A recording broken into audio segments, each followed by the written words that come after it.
voilà, moi je le dis comme je le pense. Vous pouvez m'insulter en commentaire, je m'en fous. Ils sont moins bons quand ils font pas du pop-punk. J'aime pas trop comme il chante Mark Hoppus sur sa manière de chanter. J'ai l'impression qu'il se cherche tout le temps. Aging, voilà. Une catastrophe, j'ai même pas envie d'en parler. I Miss You, les gars.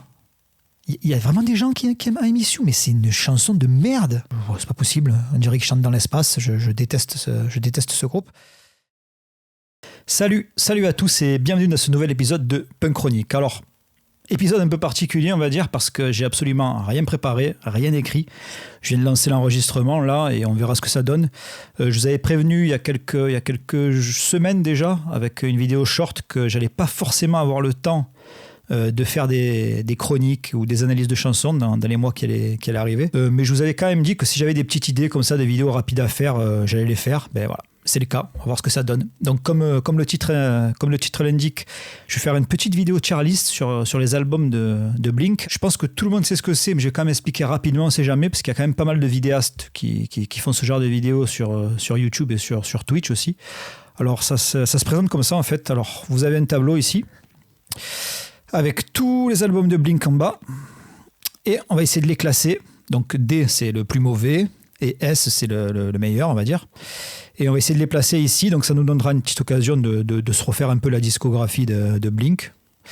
Évidemment, on ne va pas creuser toutes les chansons, parce que sinon la vidéo va faire 120 heures, hein, mais on va essayer de passer un peu les titres en revue rapidement, et essayer de voir quel album est le meilleur, quel album est le plus nul. On sait tous déjà que c'est Nine le plus nul, mais c'est bon, on ne va pas commencer à rentrer dans les débats maintenant. Écoutez, je vous propose de commencer assez rapidement. On commence par l'album Buddha. Alors vous allez voir, j'ai dit que j'ai rien préparé, c'est pas vrai, j'ai fait quand même des petits visuels pour que ça ressemble un peu à quelque chose. Donc ici, on a le track listing de Buddha. Pour vous expliquer rapidement, les titres en vert, c'est les chansons que je trouve géniales, vraiment des classiques de Blink. Les chansons en blanc, c'est pas forcément des mauvaises chansons, mais c'est des chansons que je trouve soit bien sans plus, soit sympa mais qui m'ont pas marqué en fait. C'est le genre de chanson que si je lance l'album je peux les zapper, alors que celles en verte je les zapperai jamais, je les écoute à chaque fois. Et plus rare, mais ça arrive, des chansons en rouge. Alors en rouge ça veut dire que j'ai trouvé vraiment je trouve que c'est des chansons toutes pourries en fait, qui sont vraiment nazes, ratées. Donc voilà, donc sur le premier, sur Buddha, on voit qu'il y a quand même pas mal de blanc. Bon, franchement Buddha, ils ont gardé les meilleurs morceaux pour les mettre sur Cheshire Cat qu'on va voir après. Hein. Mais Buddha, je ne l'ai pas écouté énormément. Je l'ai découvert en 2001. Je l'avais découvert en 2001, après avoir découvert évidemment Enema of the State. J'avais acheté tous les albums. Alors le son est pourri et tout, mais bon, ça c'est normal. C'est l'époque qui voulait ça. Ils ont dû sûrement enregistrer ça sur cassette. Après ils l'ont mis sur CD. Enfin, je ne sais pas comment ils se sont débrouillés, mais le son est assez dégueulasse. Mais on voit quand même des Buddha, on voit déjà le style des riffs de Tom DeLonge. Tout est là déjà. Même au niveau des mélodies, hein, le refrain de Toast and Bananas ou de Carousel, franchement, ça fera tout le Blink jusqu'à toute la première ère de Blink, donc jusqu'à Take Off Your Pants and Jacket. Donc tout est déjà là. Même les lignes de basse de Mark Hoppus en mode quand il joue sur deux cordes et tout, c'est déjà là aussi. Donc c'est pas vraiment un mauvais album, mais moi je l'aime bien celui-là, Buddha. Je les réécoute rarement. Je préfère mettre Cheshire Cat puisque les meilleurs morceaux se trouvent sur celui-là. Donc Buddha, on va le placer, on va le mettre. Vous savez quoi ? Attendez, je vais changer ça. Là, tout en bas, on va mettre nul à chier. Hop. Au-dessus, on va mettre.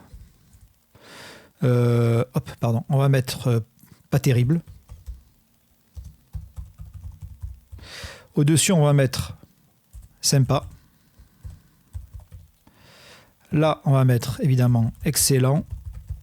Et tout en haut, on mettra chef-d'œuvre. On va faire comme ça. Pourquoi il me souligne chef-d'œuvre ? Ça me saoule ça. Voilà, parfait. Alors, Buddha, je pense qu'on peut le mettre dans sympa largement. C'est parce que c'est pas terrible non, parce qu'il y a quand même quelques classiques dessus. Donc moi je pense que Buddha il a largement sa place dans sympa. Pour Cheshire Cat, alors comme je vous ai dit il y a 30 secondes, ils ont gardé les meilleurs morceaux, donc je crois il y a Carousel, il est déjà dans Bouddha, Toss and Bananas, Romeo and Becca, etc. Bon, ils ont gardé aussi les trucs pourris comme Strings. Je déteste cette chanson. Strings, c'est nul à chier. Pas mal de vers sur cet album. Hein. Touch on Boy, c'est une de mes chansons préférées de Blink. Elle est absolument énorme. Peggy Sue est génial, surtout sur l'album live, quand on va en parler après. Does My Breath Smell est excellente aussi. J'adore l'intro. L'intro est vraiment énorme. Cacophonie, bon, je déteste. Elle veut rien dire, je n'ai pas compris où il voulait aller. Wasting Time, génial aussi, le riff de Wasting Time, l'intro de Wasting Time est absolument génial, c'est un classique. Bon, les trois dernières, je les passe tout le temps. Là, je les ai laissées en blanche parce que je les trouve pas nul à chier. Bon, ça, Just About Down, c'est une blague. Mais Ben Wall Balls et Depends, je les passe à chaque fois. Sans les trouver à chier, je les passe à chaque fois. Donc celui-là, on va le classer où je pense que Cheshire Cat, comme Bouddha. J'ai pas envie de le mettre dans excellent parce qu'il y a trop de morceaux que je passe. Je pense qu'il a plus sa place dans sympa. On essaiera de rebouger après au pire. Hein. Mais voilà, donc Bouddha, Cheshire Cat, c'est la première salve de Blink et on sent vraiment tout le potentiel tubesque qui va sortir après. Hein. Et l'après, justement, c'est Dude Ranch. Et Dude Ranch, c'est franchement là où commencent les bonnes affaires. C'est-à-dire que là, vous avez 1, 2, 3, 4, 5, 6, 7, 8, 9, 10, 11 vers. C'est-à-dire qu'on peut virer les blancs et le rouge, là, ça ferait un album de 11 morceaux, un classique absolu. Donc Pathétique Voyeur d'Emmet, c'est les 3 morceaux d'ouverture, c'est des classiques, surtout d'Emmet, forcément. Même si sur cet album, alors voilà, j'ai un truc que je voulais préciser. Jusqu'à Enema of the State, donc sur Bouddha, Cheshire Cat et Dude Ranch, j'aime pas trop comme il chante Mark Hoppus sur sa manière de chanter. J'ai l'impression qu'il se cherche tout le temps. C'est vraiment parlant dans des mythes. Il essaie de gueuler un peu, de faire saturer sa voix. Il chante mal. Je trouve que la version studio de Demit est dégueulasse au niveau de la voix. Il chante très très mal. D'ailleurs, sur cet album en général, il chante pas super bien. C'est vraiment avec Enema of the State je pense qu'il a trouvé sa place et son style de chant. Voilà, par exemple sur Josie, ça rend bien. Sur Josie, là, il la chante plutôt bien parce que le morceau est assez speed, assez rentre dedans. Mais voilà, sur le reste de l'album, par exemple, A New Hope, je déteste comme il chante. D'ailleurs, j'aime pas cette chanson. Je la déteste pas, mais je la passe à chaque fois. Je déteste comme il chante sur ce morceau, c'est dégueulasse. Emo, c'est nul. Enfin, voilà. Alors, Unchoosed, je sais pas si ça se prononce comme ça, hein, mais on s'en fout. C'est un de mes morceaux préférés de Blink avec Untitled ici, les deux là, les deux à la suite, c'est deux gros classiques. Alors Untitled surtout sur le live, hein, encore une fois, je trouve vraiment génial. Unchoosed, ce que j'adore en fait, c'est alors j'aime beaucoup les morceaux qui n'ont pas de refrain et qui se reposent pas sur un refrain catchy pour se reposer sur les couplets. Là, vraiment, tout est bien du début à la fin. Les riffs sont géniaux. Le morceau est vraiment très, très bien construit. C'est la façon de chanter de Tom qui est exceptionnelle sur ce morceau. Franchement, Unchoosed, gros classique. I'm Sorry aussi, personne n'en parle jamais de ce morceau. Je l'adore. Il est vraiment excellent. Il conclut très, très bien l'album Dude Ranch. Donc, Dude Ranch, gros classique, on va dire, du punk rock, pas encore pop punk, là c'est vraiment du punk mélo. On va le mettre dans excellent. Si vous êtes fan de Blink, je pense qu'il y en a beaucoup qui vont même le mettre en chef-d'œuvre. Moi je le mets plutôt en excellent parce qu'il y a un rouge. S'il y a un rouge, ça peut pas être dans chef-d'œuvre, ok. Évidemment, on passe à mon album préféré de Blink, qui est Enema of the State. Alors Enema of the State, donc là vous le voyez sur le track listing, tout est vert, sauf All the Small Things qui est blanc. Alors, All the Small Things, même à l'époque où j'avais découvert l'album en 2000, je crois, en 2000, tout le monde me parlait de ce morceau. Je ne l'ai jamais trouvé terrible, en fait. J'ai jamais accroché à mort à ce morceau. Pourtant, je sais que c'est le tube du groupe. Hein. Mais franchement, je trouve mou, en fait. C'est pas parce qu'un morceau est lent qu'il est mou. Hein. Adam Song, c'est lent, mais c'est pas mou. All the Small Things, J'ai jamais réussi à accrocher à fond ce morceau sans le trouver naze. Hein. C'est pour ça que je ne l'ai pas mis en rouge, parce que je le déteste pas. D'ailleurs, quand je lance l'album, je le laisse. Voilà. Je pourrais le zapper, mais je le laisse parce que c'est qu'un morceau et voilà. Ça me le fait écouter d'une traite, je le zappe pas. Après, voilà, tout le reste, je vais pas m'attarder sur toutes les chansons, mais franchement, là, je pense que ils ont atteint le sommet de leur première période. Ils n'ont jamais fait mieux après. Il est ouf, voilà. Anthem, pour moi, c'est sûrement dans mon top 3 des chansons de Blink. C'est une tuerie. Des 3 Anthem, c'est mon préféré, le premier. Hein. Même si c'est le moins... c'est le plus simple, on va dire. Pour du Blink. Hein. Blink, c'est toujours assez simple.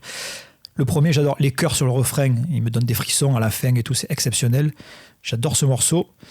Mutt aussi, j'adore. Hein. Mutt, ça ressemble à du Jude Runch. Bon, ça a été... je crois que c'est un des premiers qu'ils ont composé pour celui-là. C'était Scott Reynor à la batterie, à la base. Ça ressemble beaucoup à du Jude Runch. J'adore ce morceau. Évidemment, What's My Age Again. Voilà. Going Away to College aussi, hein, sûrement dans mon top 3. Il faudrait que je fasse un top 3. Ça sera une vidéo assez courte, mais un jour je ferai un top 3 des Blink. Dump We Don't Let Him. En fait, c'est que des classiques. Hein, je sais pas. Adam's Song, pardon. Oh là là. Ce morceau-là, j'ai mis un peu de temps à accrocher. Alors, à l'époque où sortait l'album, je le passais un peu. Bon, j'avais 16 ans. Hein, il fallait que ça aille un peu vite. Donc les balades, je les zappais à chaque fois. Et en fait, c'est à la sortie du live, qu'on va voir juste après, où je trouve le morceau exceptionnel dans le live, qui m'a redonné, qui m'a vraiment réconcilié, on va dire. Non, pas réconcilié, parce que je me suis jamais fâché, j'ai dit n'importe quoi. Qui m'a fait aimer le morceau, hein, tout simplement. Adam's Song, je trouve maintenant aussi que c'est vraiment un de leurs meilleurs morceaux, un de leurs meilleurs textes en plus. Voilà, bon bref, Enema of the State, là on rentre dans... En plus, au niveau du mixage, du mastering, c'est une grosse claque, parce que franchement, tu l'écoutes encore aujourd'hui, l'album. Je pense que c'est un des albums les mieux mixés et masterisés de pop-punk. Ça a donné le là à tous les groupes qui sont arrivés après. Ce qui est génial avec cet album, c'est que quand je le réécoute, évidemment, il y a la nostalgie du collège-lycée qui revient. Mais pas que, parce que je le trouve encore aussi parfait aujourd'hui. Des fois, je réécoute des vieils albums, par exemple Americana d'Offspring.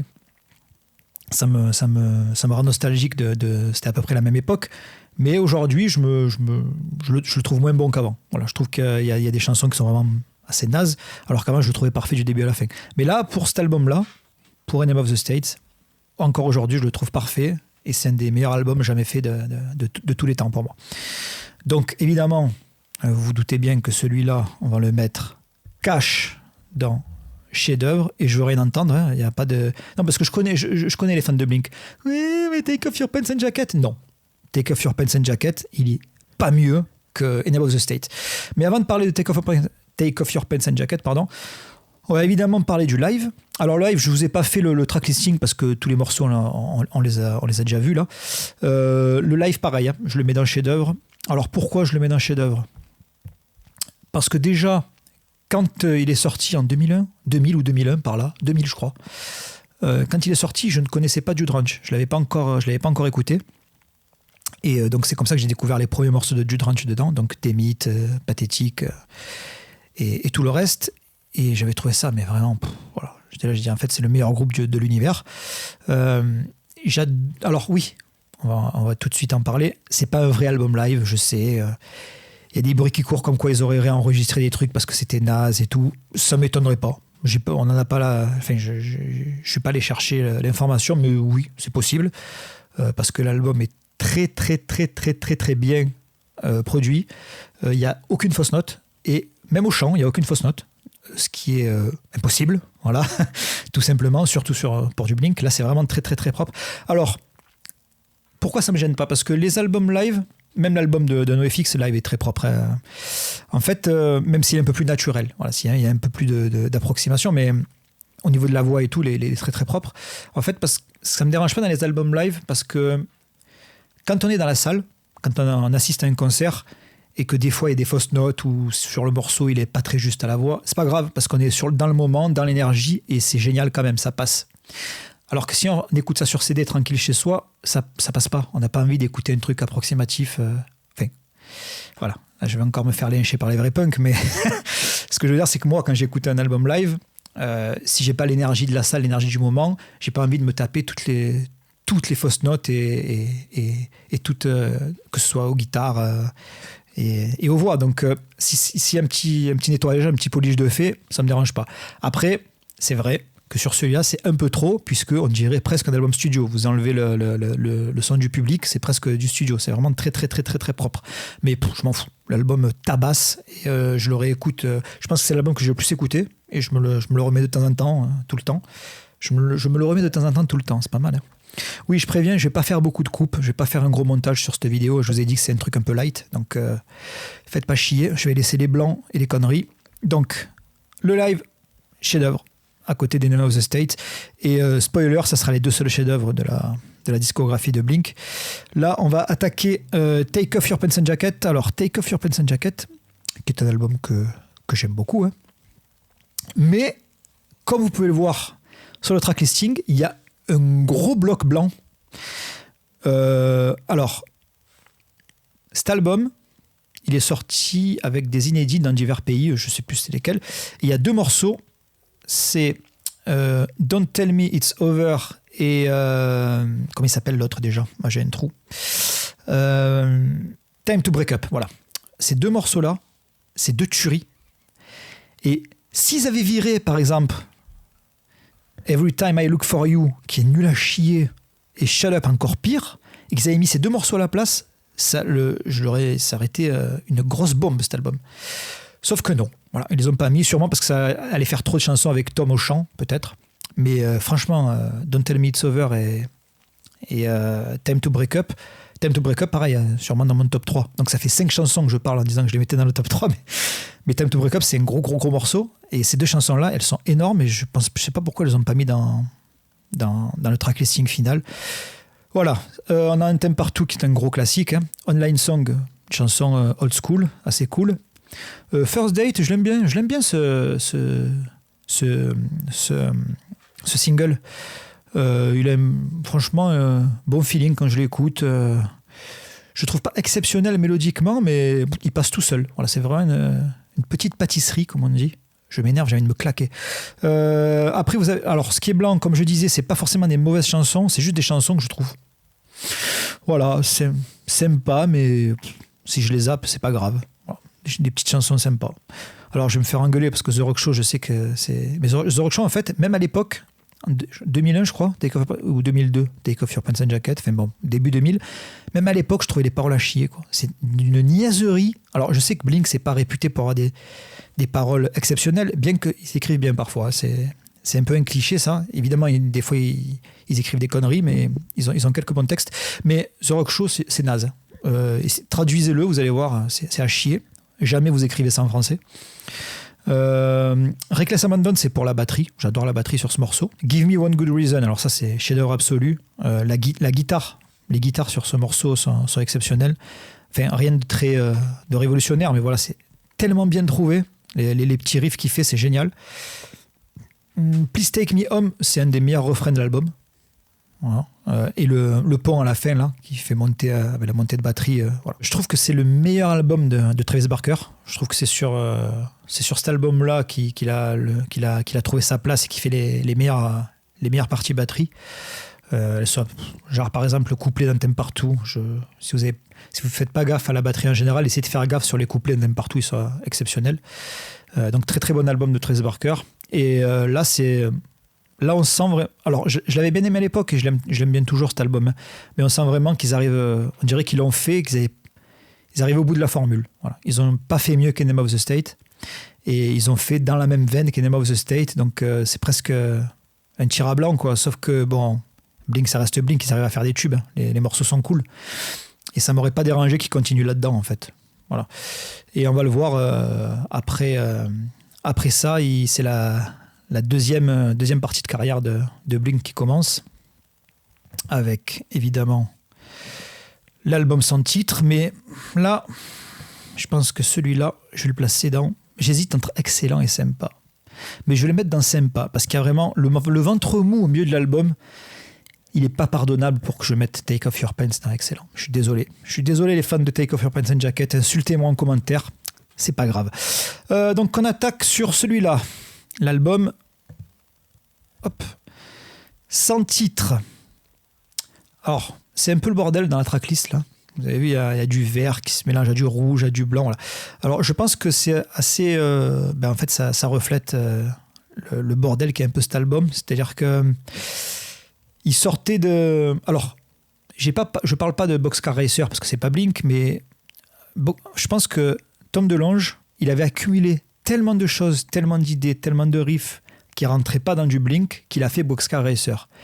Et dans Boxcar Racer, il y a sûrement des années d'idées. Du coup, l'album fourmille et l'album est excellent. J'adore l'album de Boxcar Racer. Mais je pense qu'il a tout donné là-dedans. Et quand il arrive sur cet album-là, évidemment, il y a du lourd. Hein. Alors, Feeling This Obvious, c'est deux énormes claques. Stockholm Syndrome, c'est un de leurs meilleurs morceaux, je trouve. Vraiment excellent. Après, Easy Target, All of This et Here's Your Letter, je les ai mis en vert, mais j'ai vraiment hésité. C'était presque du blanc, mais je les ai mis en vert parce qu'en réécoutant l'album, je me suis dit, bon, c'est quand même vraiment des super morceaux, surtout la transition Easy Target et All of This, c'est vraiment cool. Après, bon, I Miss You, I Miss You, les gars. Il y a vraiment des gens qui aiment I Miss You, mais c'est une chanson de merde. C'est zéro. Ce morceau, c'est nul à chier. Un de leurs pires, quoi. Enfin, voilà, je déteste ce morceau de A à Z. The Fallen Interlude, qui ne sert à rien. Ça y est, ils se sont pris pour Radiohead, ils ont voulu faire un truc un peu expérimental, c'est nul à chier. Always. Voilà, Always. Oh, on a voulu faire un morceau type années 80. Non, c'est nul. Voilà. I'm Lost Without You. Sérieux? C'est le morceau le plus niais avec The Rock Show de Blink. Voilà, mais mélangé à ça, bon, il y a Dawn et Asthenia, pardon, que je trouve sympa, ça va. C'est pas des gros morceaux, mais ils sont cool, ils passent. Donc, vraiment, ils passent très très près de la case excellent, mais je vais être obligé de le mettre dans sympa. Alors, sympa plus. Je vais peut-être faire une catégorie entre excellent et sympa plus. Il rentre dans sympa parce que, je vais remettre ça. En fait, quand je l'écoute, en tant qu'album, en tant qu'œuvre, à chaque fois, le début commence, 2 morceaux excellents, I Miss You qui vient plomber le truc, Violence, excellent, Stockholm Syndrome, excellent, d'un coup il y a Down et Fallen Interlude, putain, voilà. Donc à chaque fois, ça me sort de l'album, il faut que je me remette dedans. À chaque fois, on me sort de l'album, il faut que je me remette dedans. Donc c'est pas en fait, l'album contient pas mal de très bons morceaux, mais l'album, quand on écoute d'une traite comme une œuvre, je trouve ils étaient un peu trop... ils ont commencé à croire que c'est des super musiciens, qu'ils avaient des idées géniales. Alors que faites juste du pop-punk, vous le faisiez très bien, et c'est pas du tout péjoratif de faire ça. C'est pour ça que j'aime Blink, moi. Pourquoi j'aime Blink? Moi, j'aime Blink parce que, donc avant cette époque-là, même si j'aime bien l'album, comme je viens de le dire, ce qui était génial dans Blink, c'est parce que je me disais, ça, je peux le jouer en fait. Je prends ma guitare, je peux jouer ça. Et si je les joue en live, je les joue pas très bien, c'est pas grave en fait, on s'en fout. C'est fun, c'est cool. L'essentiel, c'est d'écrire des bonnes chansons, même si t'es pas super bon musicien, même si t'es pas un excellent chanteur, tu peux faire des concerts, tu peux monter sur scène, tu peux t'amuser. Et c'est ça que j'aimais chez Blink. Tu vois. Et ils ont commencé à penser que c'était des artistes un peu plus que ce qu'ils étaient, et du coup, ça a fait des bons trucs au début, puis après, ça a commencé. Là, on commence à sombrer. On commence à sombrer parce que, donc, après cet album, il y a le premier split, où ils se sont séparés. Et après, ils se sont réunis après l'accident d'avion. Enfin bon, bref, on va pas refaire l'historique du groupe, on s'en fout. Ils ont fait l'album Neighborhood, Voisinage. Alors, l'album Voisinage, voilà. Alors, l'album Voisinage, on va vite passer dessus. Pourquoi? Parce que, là, si j'ai mis blanc, c'est pas parce que je trouve les chansons cool. C'est parce que je ne peux pas avoir un avis sur ces chansons. Je ne peux pas avoir un avis sur ces chansons parce que c'est pas du Blink pour moi, ça ressemble pas à du Blink, ça ressemble pas à du punk rock, ça ressemble pas à du pop punk, c'est une espèce de rock et en fait ça me parle pas. J'ai l'impression que ça me parle pas, donc je pourrais pas dire si c'est bien ou si c'est pas bien parce que c'est vraiment un style Je suis pas sensible à ce style, voilà. C'est ça que je voulais dire. Je vais pas dire il est nul à chier parce que c'est comme si demain tu me fais écouter du jazz, tu me dis vas-y parle-moi de cet album, j'y connais rien en jazz, j'écoute pas, je suis pas sensible à ça. Du coup je vais pas pouvoir en parler, pas pouvoir juger, pas pouvoir si c'est une bonne chanson de jazz ou pas. Là c'est pareil, je vais pas pouvoir dire si c'est une bonne chanson de rock ou pas parce que autant je me trompe, autant c'est nul et je me mets un voile devant les yeux, mais je pense qu'ils ont fait un style qui me parle pas du tout. Et comme Angel and Airwaves, des trucs comme ça, ça me parle pas du tout. Mais je retiens quand même, évidemment, Hardstyle Gone, qui est le seul morceau punk rock de l'album. C'est Marc, il a dû dire à Tom, s'il te plaît, laisse-moi faire au moins un morceau là du Drange, laisse-moi le caser, qui donne un excellent morceau. Et Wishing Well, très bonne surprise. Donc des fois, on peut être cueilli, même avec des styles qui ne nous touchent pas trop. Wishing Well, c'est vraiment un super morceau. J'adore ce morceau, il est vraiment excellent. Il dénote vraiment avec le reste, donc, et c'est peut-être celui qui ressemble le plus à du Blink. Vous saturez les guitares, ça aurait pu être une chanson sur Take Off Your Pattern Jacket. J'aime beaucoup ce morceau, mais le reste, voilà, un ovni total pour moi. Donc ce que je vais faire, c'est que je vais le mettre dans, c'est vrai que là je peux pas mettre dans nul à chier parce que je peux pas, terrible, voilà. Pas terrible. Je vais le mettre dans pas terrible. Parce qu'il y a quand même deux morceaux que je trouve cool, donc on va le mettre dans pas terrible. Et là, on rentre dans la troisième ère de Blink avec Matt Skiba. Donc, California. Alors, j'ai divisé en deux, California. J'ai mis le California quand il était sorti avec les 13 ou 14 titres, je sais plus, on va voir. Et après, ils avaient sorti une édition de luxe avec 11 morceaux en plus. Alors, franchement, comme elle est sortie assez longtemps après, j'ai fait 2 albums. Donc, il y a le California blanc ici, qui est celui qui est sorti avec un seul CD. Et le noir, c'est le double album. Mais quand je montre le noir, en fait, je parle juste des 11 nouveaux morceaux. Donc, j'ai vraiment dissocié les deux. J'ai fait 2 albums. Pour moi, c'est 2 albums. Donc sur le California, on va voir un peu la tracklist. Voilà. Donc contre toute attente, et je vais peut-être me faire insulter, je trouve que c'est un très bon album. C'est un très bon album parce que on revient évidemment à du pop punk. C'est produit par le chanteur de Goldfinger, donc un mec qui a l'oreille pour ça. Et même si au niveau de la prod, il y a des trucs que je trouve un peu abusés, dans l'ensemble, c'est vraiment l'album pop punk qu'on écoute en été. C'est pile poil ce que j'avais envie d'entendre quand je balance du Blink dans le post. Cynical, il est trop court, mais c'est vraiment voilà. Quand ils ont commencé l'album avec ça, j'ai dit ça y est, c'est bon, ils sont de retour, c'est cool. She's Out of Her Mind, c'est un tube. Réécoutez ce morceau, je sais qu'ils l'ont fait en clip, les gens n'en parlent jamais de ce morceau, les fans de Blink, alors que c'est vraiment un gros tube, j'adore. La mélodie est exceptionnelle, le refrain est terrible. Los Angeles, on zappe. Bored to Death, voilà. Pareil, c'est pas des mauvaises chansons, mais je les écoute jamais. Je peux le laisser filer, mais en général, je les passe. Sober, alors Sober, ça annonce l'album d'après Nine, qui est vraiment à chier. Mais bon, bref. Sober, je déteste ce morceau. Voilà, ils se sont pris pour Katy Perry d'un coup, je sais pas pourquoi. No Future, j'adore. Voilà. Enfin, surtout, ce qu'il faut retenir de cet album, c'est San Diego et Teenage Satellite.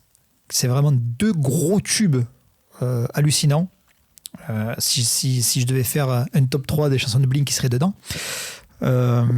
Après voilà, il y a des chansons oubliables, genre Left Alone, Home is Such a Lonely Place, mais c'est pas des mauvaises chansons en vrai, ça passe. Et voilà, California, pareil, je déteste ce morceau, il m'ennuie, il me donne des... Et par contre, un truc qu'il faut souligner, c'est que Matt Skiba, quand ils ont annoncé que Matt Skiba allait arriver dans le groupe, j'étais content parce que j'aime bien Alkaline Trio, j'aime bien l'album From Here to Infirmary, je crois qu'il s'appelle un truc comme ça, où l'album noir avait leurs 3 têtes dessus. Je trouve que c'est leur chef-d'œuvre, il est vraiment excellent. Le reste j'aime moins, mais cet album-là, il m'avait vraiment marqué à l'époque. Et je me suis dit oui, pourquoi pas Matt Skiba, ça colle parfaitement. Ils avaient tourné avec eux à l'époque des Name of the State et tout. Franchement, ça peut le faire. Il chante bien, il a une bonne voix. Ça pouvait coller, c'était pertinent. Et puis il a voulu faire du Tom DeLonge. Et j'ai pas compris pourquoi. J'ai pas compris. On peut expliquer. Peut-être que Marc et Travis lui ont dit bon, tu vas remplacer Tom, mais essaie de faire du Tom, quoi.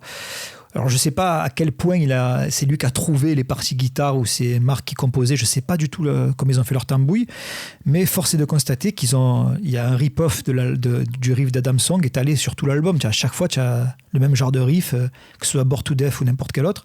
On retrouve un peu trop l'ombre de Tom DeLonge. Alors, quand tu demandes à Matt Skiba, qui n'a pas vraiment... Tu écoutes Alkaline Trio, il ne fait pas vraiment des riffs à la Tom DeLonge. Donc, je pense que s'il lui avait laissé plus de place, ça aurait pu être plus cool. Mais bon, en l'état, franchement, il y a vraiment pas mal de tubes et ça fait bien plaisir. J'étais vraiment, vraiment content à l'époque. Je me suis dit, c'est bon, ils reviennent aux affaires. Ils vont nous refaire du pop-punk bien cool. Donc, celui-là, je le mets dans excellent. Ouais, je sais. Meilleur que Take Off Your Pants and Jacket. Je suis désolé. Non, je déconne. Calmez-vous, il est dans sympa, pas plus. Voilà. On attaque avec la suite donc, de California. Voilà, la deuxième partie. Alors, moins convaincu. Moins convaincu, mais si on part du principe qu'ils ont gardé un peu les chutes du premier album, ça peut s'expliquer. Il y a quand même quelques pépites. Hein. Les 3 premiers morceaux, c'est 3 tueries. Hein. Surtout Parking Lot. J'aime beaucoup Parking Lot. Après, voilà. C'est 3 rouges. 3 rouges, ça fait beaucoup sur un album de 11 titres. Donc 3 mauvaises chansons et 3 chansons passables ou moyennes. Ça fait trop sur 11 titres pour que je classe ça dans un excellent album. Mais j'aime beaucoup Wildfire, le riff un peu à la Dumpweed qui est bien cool. 6-8. Voilà. Les mecs se sont dit, et si on faisait un morceau en signature rythmique 6-8 au lieu de faire 8-8, ils étaient tellement contents qu'ils ont appelé la chanson 6-8. Non mais, bref. Alors, je l'ai mis en blanche parce que c'est pas un mauvais morceau, mais voilà, ça repose juste sur le fait que, écoutez, on fait du 6-8. Aucun intérêt. Can Get You More Pregnant, l'album finit sur un bon morceau, du coup ça sauve un peu les meubles, mais bon, bah. Celui-là, je vais le mettre dans... J'aurais dû faire un truc entre pas terrible et sympa, parce que si je le mets dans sympa, il est pas comme California, tu vois, donc je vais le mettre dans pas terrible, voilà, parce que même s'il y a effectivement 1, 2, 3, 4, 5 très bons morceaux, ça fait moins de la moitié de l'album, donc pas terrible, voilà. Et là on va rentrer dans la belle do basse. Alors, dans la belle do basse avec Nine. Donc vous pouvez voir beaucoup de titres en rouge parce que franchement c'est très très compliqué d'écouter cet album. C'est voilà, ça y est là, ils ont lâché les chiens, ils se sont dit allez c'est bon, on fait plus de pop punk, on garde que le mot pop, et c'est de la mauvaise pop. Moi j'aime bien la pop, mais là c'est pas bon, c'est vraiment pas bon. Les chansons sont insipides, on retient rien, il y a tout qui glisse. Évidemment il y a ce morceau là, la Generational Divide, qui va à bloc, mais je crois qu'il fait 40 secondes, 50 secondes, voilà, c'est un excellent morceau, mais voilà, il est avec voilà, Travis sur ce morceau. Mais bon, Travis qui est fort, ça fait pas un bon album. Donc ce morceau, voilà, vraiment vraiment bon, mais c'est 40 secondes, et le reste, il y a absolument rien à retenir. D'ailleurs, je pense qu'il est oublié cet album. Personne n'en parle plus jamais. Enfin, nul à chier. Que de la do basse. Donc, il va aller dans nul à chier, là où il mérite d'être. Cet album de merde. Et là, One More Time. Alors, One More Time, j'ai pas compté parce que j'ai vu qu'ils ont sorti. Ils ont fait comme California. Je crois qu'ils ont sorti d'autres morceaux là, mais ça fait pas vraiment un album. Je crois qu'il y en a 6 ou 7. Enfin, je sais plus. Bref, j'ai même pas écouté. Donc, on va rester sur. Sur One More Time version Day One, quand il est sorti. Alors, ben voilà, le problème de cet album, que j'aime bien. Je le trouve pas nul, mais il y a le premier tiers, un peu plus du premier tiers, presque à la moitié, où l'album, c'est une tuerie, mais voilà. La première fois que je l'ai écouté, j'ai dit c'est bon. Voilà. Pareil, ils nous ont refait un truc énorme. Ça faisait plaisir en plus de réécouter Tom sur du Blink. Enfin, quand je dis Tom sur du Blink, en chantant normal, pas en chantant avec un chewing-gum dans la bouche, là. Ça c'était insupportable. Donc voilà, vous avez les 7 premiers morceaux qui sont des grosses claques. Terrified, voilà. Évidemment, on pense tous à Boxcar Racer, mais le morceau est génial. Fell in Love, voilà, tu vois, par exemple, Fell in Love, c'est un truc pop, avec des trucs presque kitsch, un clavier presque kitsch. Il aurait pu être dans Nine, ce morceau, il n'aurait pas cloché. Pourtant, là, la mélodie est excellente, le refrain est génial et j'adore ce morceau. Dance With Me aussi, pareil, c'est vraiment... Tu sens qu'ils ne sont pas fait chier sur celui-là, mais voilà, ça claque, c'est du Blink, tu peux pas lutter, quand ça tape, ça tape. Après, on rentre sur du When We Were Young.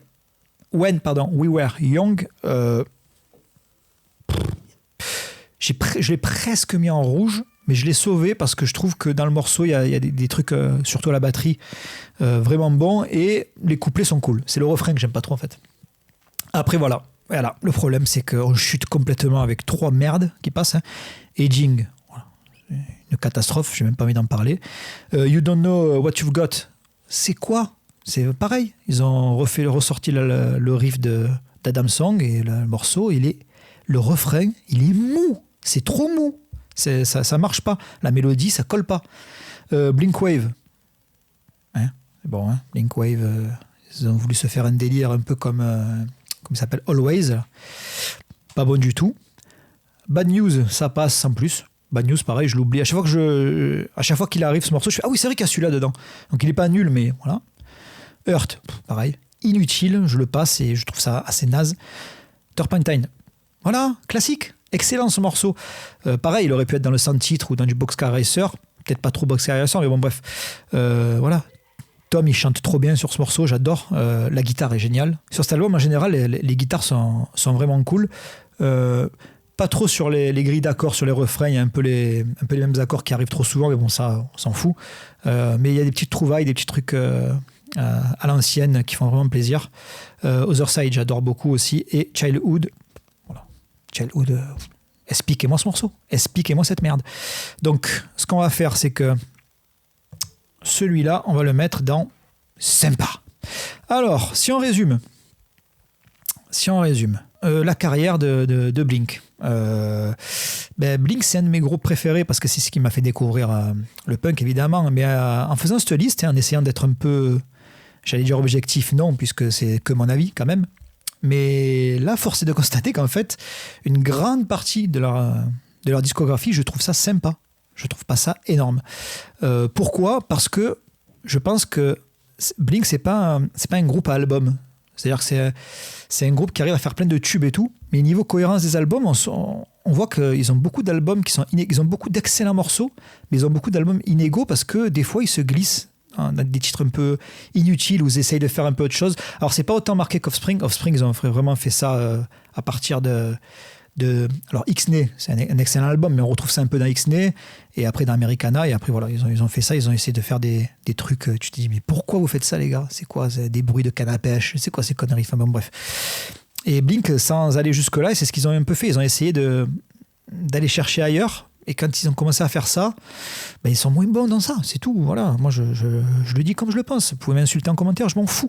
Ils sont moins bons quand ils font pas du pop-punk. En fait, on va même dire qu'ils sont pas bons quand ils font pas, à de très rares exceptions, ils sont pas bons quand ils font pas du pop-punk. Et dans Boxcar Racer, je pense qu'il avait balancé toutes ces idées qu'il a accumulées, et après voilà, il avait plus de cartouches, il a essayé de faire Angel and Airwaves, la Tom DeLonge. C'est pas possible, on dirait qu'il chante dans l'espace. Je déteste ce groupe. Et quand il est retourné dans Blink pour faire Neighborhood, voilà, on en a parlé, c'est un album blanc pour moi. Et là, il s'est remis un peu à faire du pop-punk et ça passe. Voilà, on va voir ce qu'ils vont nous donner dans le prochain album. Mais franchement, le dernier album, inégal, mais il y a des trucs vraiment, vraiment encourageants. Et je suis content que Blink revient un peu aux affaires. Donc je pense qu'on peut s'arrêter là. Voilà ma tier list pour Blink 182. J'en ferai peut-être d'autres. Voilà, c'était cool. Hein. Ça se fait assez rapidement, c'est fun. Je vais peut-être pas faire forcément que des classements d'albums, mais je pourrais faire sur plein d'autres thèmes. Bon, toujours dans le punk évidemment, mais ça pourrait être sympa. Dites-moi en commentaire si ça vous a plu ou si vous avez trouvé ça à chier. Donc si ça vous a plu, j'en ferai d'autres, sinon j'en ferai plus. Ciao.